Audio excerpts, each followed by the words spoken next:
Olá, graça e paz, seja bem-vindo ao nosso canal Profeta Pastor Marconi Silva, por gentileza. Inscreva-se no nosso canal se gostar do vídeo ou deixe seu like e nos ajude a divulgar a palavra de Deus compartilhando este vídeo ou com o próximo. Assista esse vídeo até o final, pois tem uma grande mensagem de Deus para os nossos corações. Sem demora, vamos para o vídeo. Lembre-se, o Senhor é meu pastor, nada me faltará.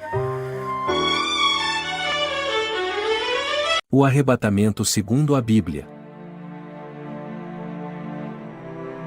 O que é o arrebatamento de Cristo?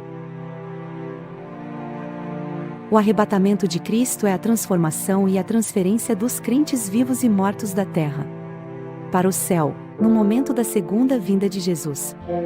A palavra arrebatamento vem do latim raptus, que significa arrancar ou levar à força.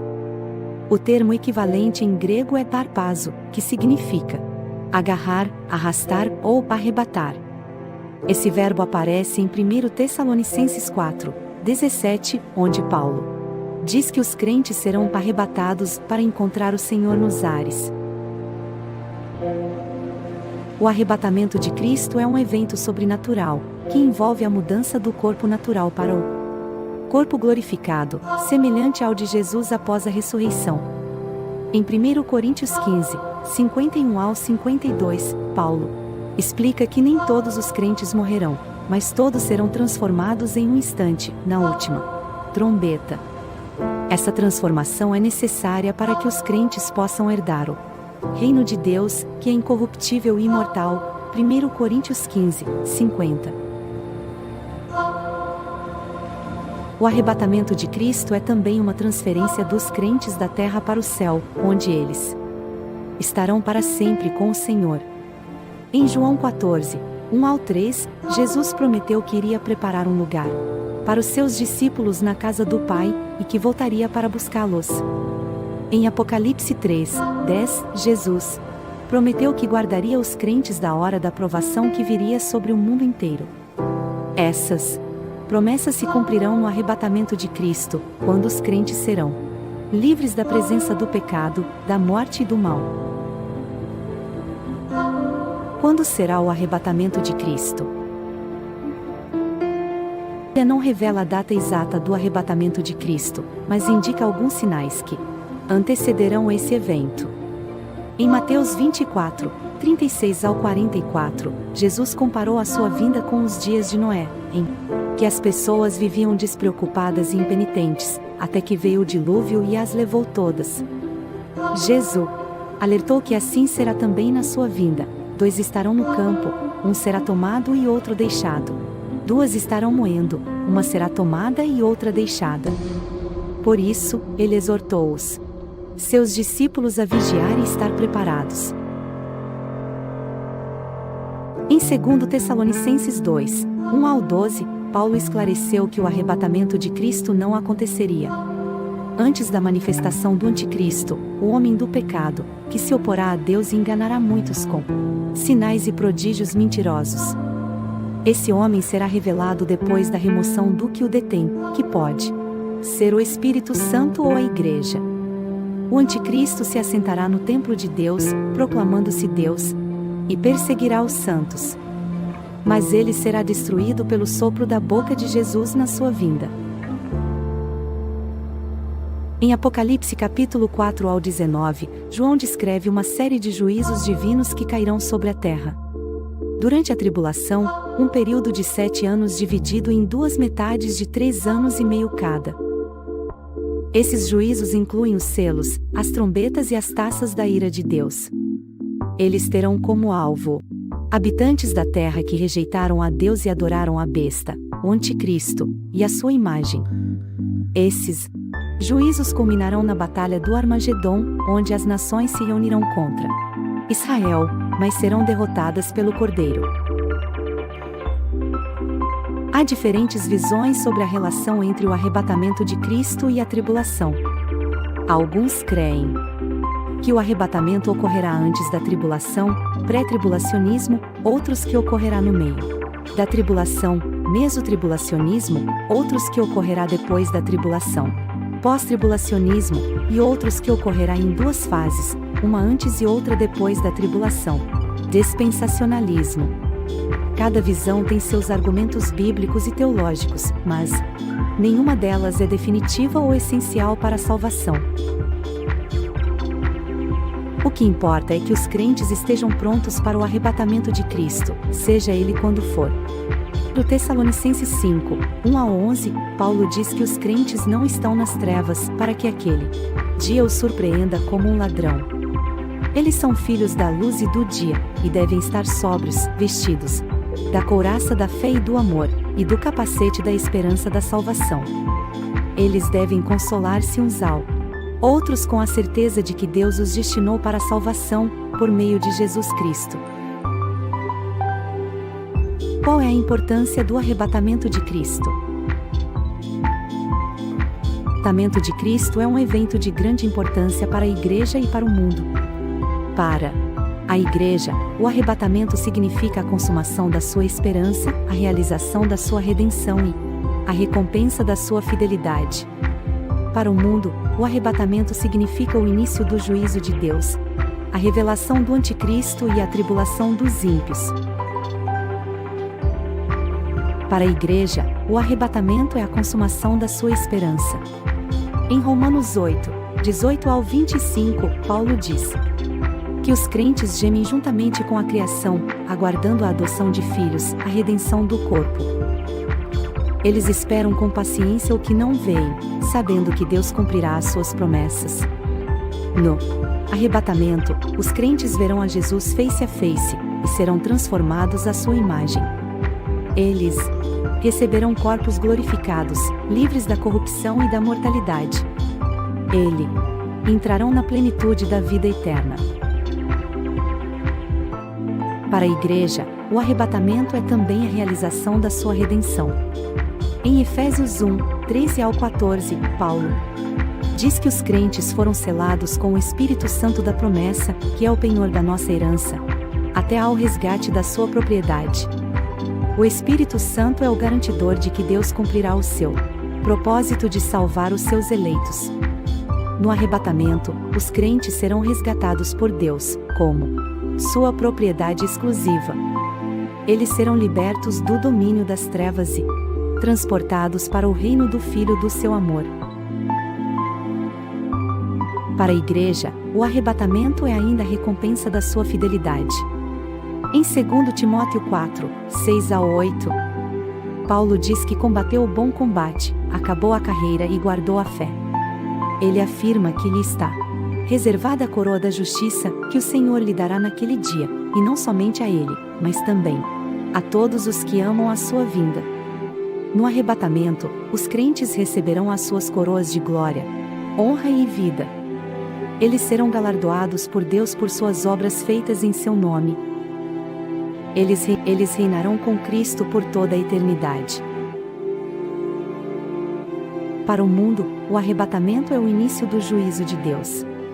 Em 2 Pedro 3, 3-10, Pedro diz que nos últimos dias virão escarnecedores, andando segundo as suas próprias concupiscências e dizendo: onde está a promessa da sua vinda? Eles ignoram que Deus já julgou o mundo uma vez com água, e que agora reserva o mundo para o fogo no dia do juízo. A imagem da besta.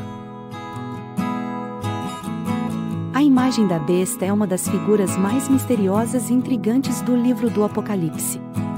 Ela aparece no capítulo 13, onde é descrita como uma estátua que recebe vida e fala, e que é adorada por todos os que têm a marca da besta. Mas o que essa imagem representa? Qual é o seu significado profético? E como podemos nos proteger dela? Para responder a essas perguntas, precisamos entender o contexto em que a imagem da besta surge. Capítulo 13 do Apocalipse apresenta dois personagens principais, a besta que emerge do mar e a besta que emerge da terra. A primeira besta representa um poder político-religioso que se opõe a Deus e persegue os seus fiéis. Ela tem 7 cabeças e 10 chifres, e recebe a autoridade do dragão, que é Satanás.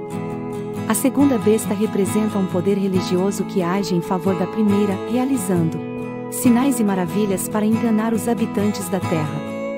Ela tem 2 chifres semelhantes aos de um cordeiro, mas fala como dragão, mostrando a sua falsidade. A segunda besta é quem ordena que se faça uma imagem à primeira, e lhe dá espírito para que possa falar. Essa imagem é uma forma de idolatria, pois desvia a adoração que pertence somente a Deus para uma criatura humana. Além disso, ela é uma forma de opressão, pois obriga todos os que não a adoram a serem mortos. A imagem da besta é, portanto, um símbolo de apostasia e perseguição religiosa. Mas como podemos identificar essa imagem na história e na atualidade? Há várias interpretações possíveis, mas uma delas é baseada na profecia de Daniel 2, que mostra uma estátua composta por diferentes metais, representando os impérios mundiais que se sucederiam até o fim dos tempos.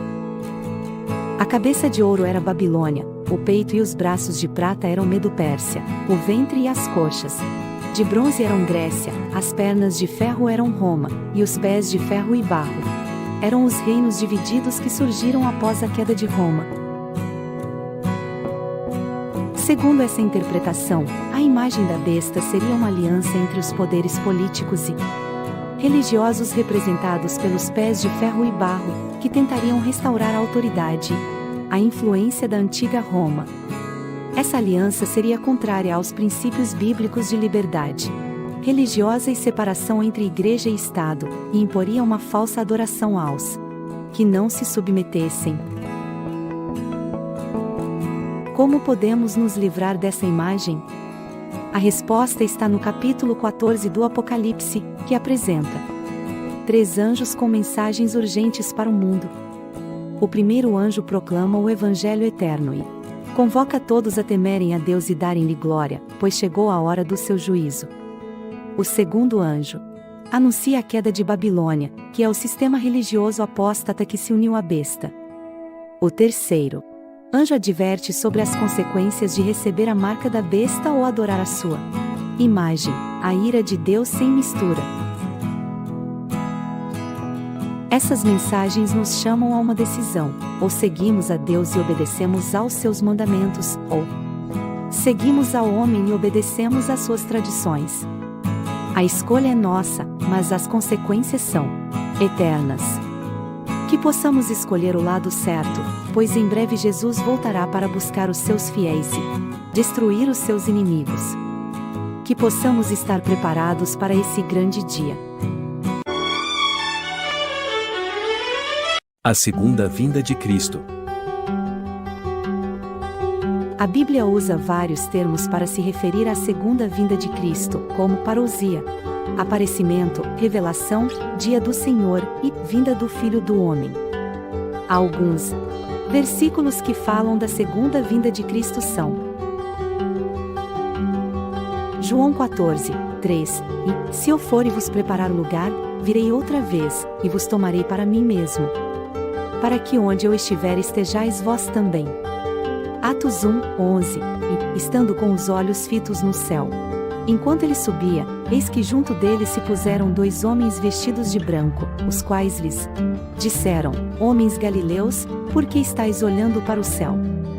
Esse Jesus, que dentre vós foi recebido em cima no céu, há de vir assim como para o céu o vistes ir. 1 Tessalonicenses 4, 16 ao 17, porque o Senhor mesmo descerá do céu com grande brado, a voz do arcanjo, ao som da trombeta de Deus, e os que morreram em Cristo ressuscitarão primeiro.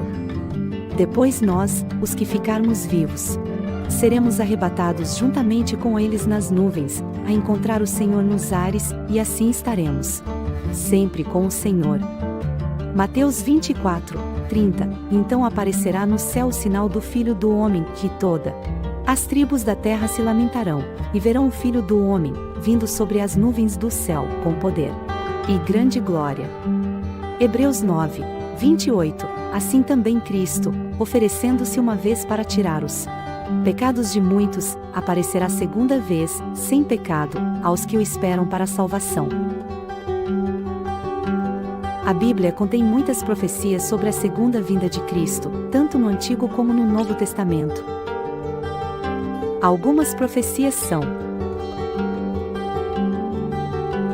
Daniel 7, 13 ao 14.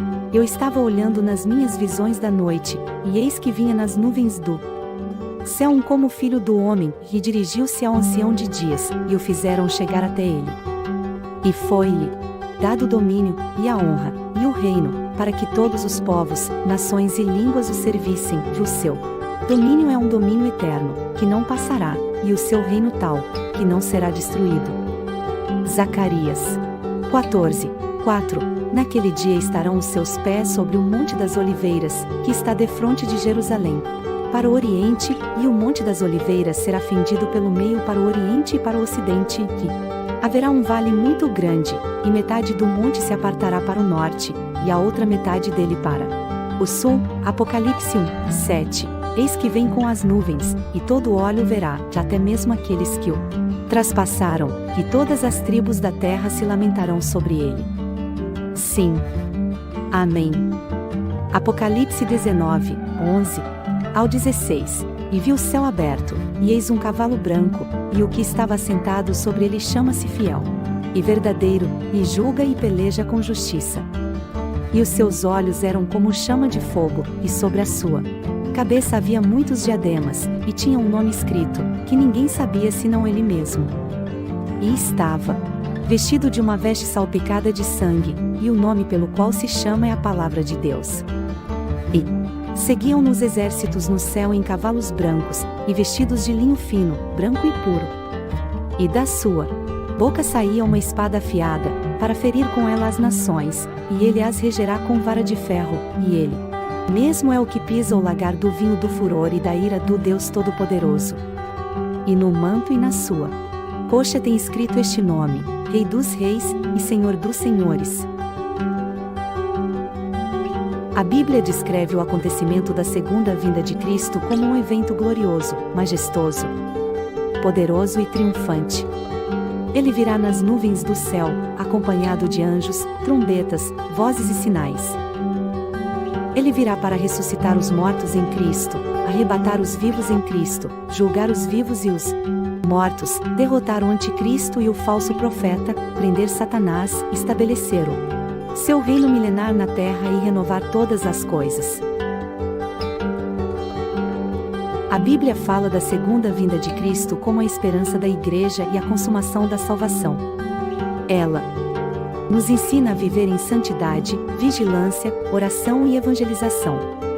Ela nos consola com a promessa de que estaremos para sempre com o Senhor. Ela nos adverte sobre os perigos dos falsos cristos, dos falsos profetas, da apostasia e da tribulação. Ela nos encoraja a perseverar na fé, na paciência e na obediência. Ela nos convida a amar a sua vinda e a aguardá-la com alegria.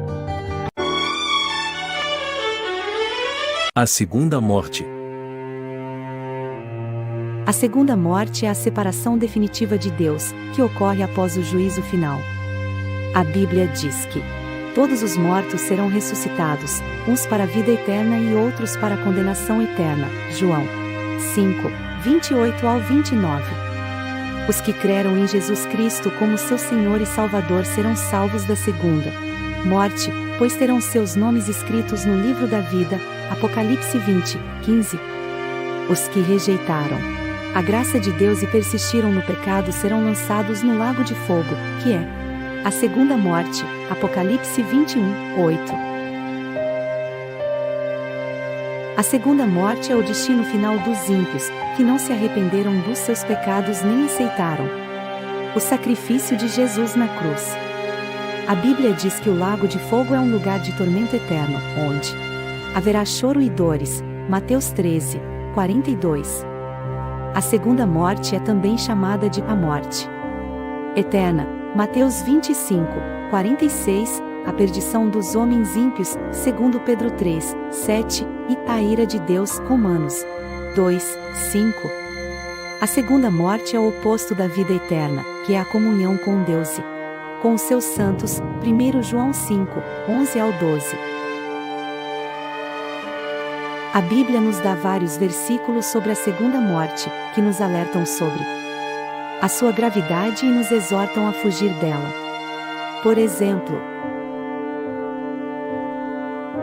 eis que vem com as nuvens, e todo olho verá, até mesmo aqueles que o traspassaram, e todas as tribos da terra se lamentarão sobre ele.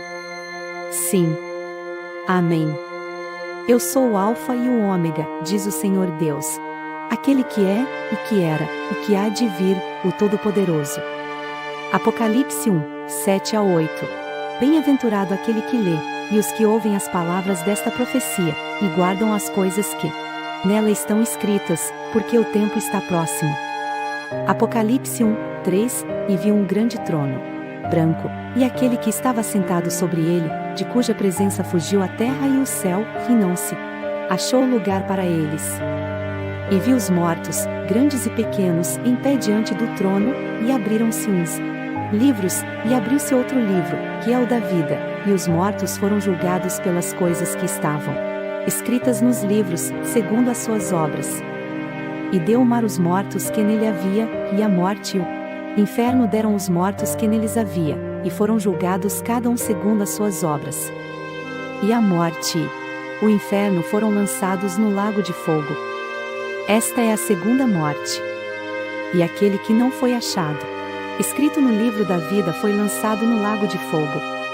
Apocalipse 20, 11 ao 15. Mas quanto aos medrosos, e aos incrédulos, e aos abomináveis, e aos homicidas, e aos adúlteros, e aos feiticeiros, e aos idólatras, e a todos os mentirosos, a sua parte será no lago ardente de fogo e enxofre, que é a segunda morte. Apocalipse 21, 8. Quem tem ouvidos, ouça o que o Espírito diz às igrejas. O vencedor de nenhum modo sofrerá dano da segunda morte. Apocalipse 2, 11. E não temais os que matam o corpo, mas não podem matar a alma, temei antes aquele que pode fazer perecer no inferno tanto a alma como o corpo. Mateus 10, 28. O juízo final é o momento em que Deus julgará todas as obras dos homens, tanto as boas como as más. Eclesiastes 12, 14. A Bíblia diz que Deus é justo e imparcial em seu julgamento, e que ninguém terá desculpa diante dele. Romanos 2, 5 a 11. O juízo final revelará a glória de Deus e a sua justiça, mas também a sua misericórdia para com os que se arrependeram e creram no Evangelho. Romanos 3, 21 ao 26. O juízo final será realizado por Jesus Cristo, que recebeu do Pai toda a autoridade para julgar. João 5, 22. A Bíblia diz que todos compareceremos perante o tribunal de Cristo, para recebermos segundo o que fizemos por meio do corpo, quer seja bem quer seja mal, segundo Coríntios 5, 10. O juízo final será baseado na palavra de Deus, que é viva e eficaz, e penetra até ao ponto de dividir alma e espírito, juntas e medulas, e é apta para discernir os pensamentos e propósitos do coração. Hebreus 4, 12. A Bíblia também nos dá algumas profecias sobre o juízo final e a segunda morte. Por exemplo, Jesus disse que ele voltará com poder e glória para julgar os vivos e os mortos. Mateus 25, 31, 46. O apóstolo Paulo disse que o Senhor Jesus destruirá o anticristo e os seus seguidores com o sopro da sua boca e com o brilho da sua vinda, segundo Tessalonicenses 2, 8. O apóstolo João teve uma visão do trono branco, onde os mortos foram julgados de acordo com as suas obras, e os que não foram achados no livro da vida foram lançados no lago de fogo. Apocalipse 20, 11 ao 15. Essas profecias nos mostram que o juízo final será um dia terrível para os ímpios, mas um dia glorioso para os justos. A Bíblia diz que os ímpios serão punidos com eterna destruição, longe da presença do Senhor e da glória do seu poder, segundo Tessalonicenses 1, 9. Mas os justos herdarão o reino preparado por Deus desde a fundação do mundo, e entrarão na cidade santa, a Nova Jerusalém, onde não haverá mais morte, nem pranto, nem clamor, nem dor. Mateus 25, 34. Apocalipse 21, 1 ao 4. A conclusão que podemos tirar desses textos é que devemos estar preparados para o dia do juízo final, pois ele é certo e inevitável. A única forma de escaparmos da segunda morte é confiarmos em Jesus Cristo como nosso único Salvador, pois ele morreu na cruz para pagar pelos nossos pecados e ressuscitou para nos dar a vida eterna. Se confessarmos com a nossa boca que Jesus é o Senhor e crermos em nosso coração que Deus o ressuscitou dentre os mortos, seremos salvos. Romanos 10, 9. Essa é a boa notícia que devemos anunciar ao mundo, pois Deus quer que todos sejam salvos e cheguem ao conhecimento da verdade. 1 Timóteo 2, 4. Inscreva-se em nosso canal para acessar o conteúdo exclusivo. Deixe seu like para apoiar nosso trabalho e fique atualizado com nossos lançamentos. Sua inserção e interação são essenciais para a nossa comunidade. Compartilhe com amigos para ampliar nosso alcance e participar ativamente nos comentários. Agradecemos por fazer parte.